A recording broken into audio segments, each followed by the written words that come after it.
৮ জানুয়ারি পর্যন্ত ব্রিটেনে আবহাওয়ার যেই সতর্কবার্তা দেওয়া হয়েছিল, প্রতিদিনই আবহাওয়ার অবস্থা খারাপ হচ্ছে। আজকে রাজধানী লন্ডনে দিনে কিছুটা শুষ্ক আবহাওয়া গেলেও আজকে রাতে বৃষ্টিপাতের কথা বলা হচ্ছে। তবে সেটা থেকে বড় কথা হচ্ছে যে ইয়র্কশায়ার থেকে শুরু করে বেশ কিছু এলাকায় মেজর ইনসিডেন্ট ডিক্লেয়ার করা হয়েছে। ২৭,০০০ বাড়িঘর ইয়র্কশায়ারে, সেখানে বিদ্যুৎ বিচ্ছিন্ন অবস্থায় রয়েছে।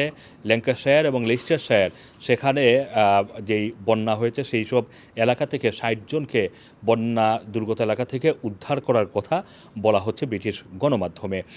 গতকালকে সর্বনিম্ন তাপমাত্রা রেকর্ড করা হয়েছে -১৩.১ ডিগ্রি সেলসিয়াস তাপমাত্রা, সেটি স্কটল্যান্ডের লজ যেই এলাকা সেই এলাকায়।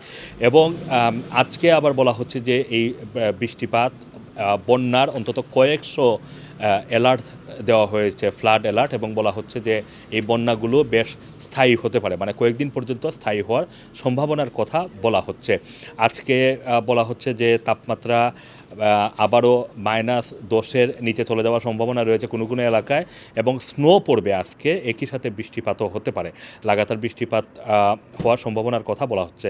আর একটা বিষয় হচ্ছে যে ম্যানচেস্টার এয়ারপোর্ট যেটা বন্ধ করে দেওয়া হয়েছিল সেটা আবার রিওপেন করা হয়েছে, মানে চালু করা হয়েছে, ফ্লাইট সচল হয়েছে। আজকে কোনো বিমানবন্দরে ফ্লাইট বাতিল হওয়ার সংবাদ পাওয়া যায়নি, কিন্তু আজকে রাতে রাজধানী লন্ডনে বেশ বৃষ্টিপাতের আশঙ্কার কথা বলা হচ্ছে।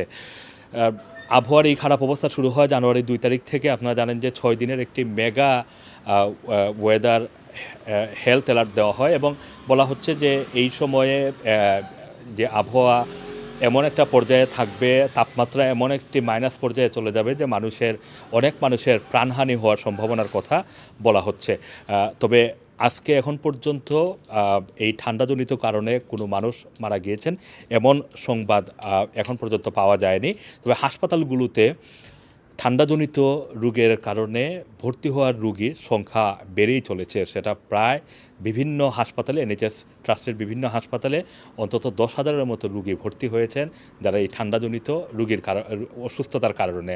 অনেকেই বাসাবাড়িতে বসে চিকিৎসা নিচ্ছেন, এবং জ্বর, কাশি, নোজ রানিং সহ অনেক ধরনের সমস্যায় আক্রান্ত হচ্ছেন অনেকেই। তো আবহাওয়া এই খারাপ পরিস্থিতি কিন্তু ৮ তারিখ পর্যন্ত চলবে।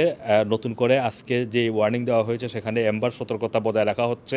বিভিন্ন এলাকায় নতুন করে কিছু এলাকায় এম্বার সতর্কতা দেওয়া হয়েছে, এবং ওয়েলসে বলা হচ্ছে যে বৃষ্টিপাত অন্তত ৭০ মিলিমিটার বৃষ্টিপাত হওয়ার সম্ভাবনার কথা বলা হচ্ছে, এবং অন্যান্য জায়গায় কোনো জায়গায় ১৫০ মিলিমিটার পর্যন্ত বৃষ্টিপাত হতে পারে।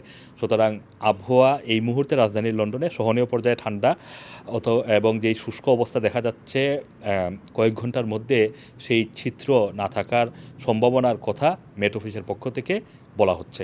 আসম মাসুম, রানার টিভি, লন্ডন।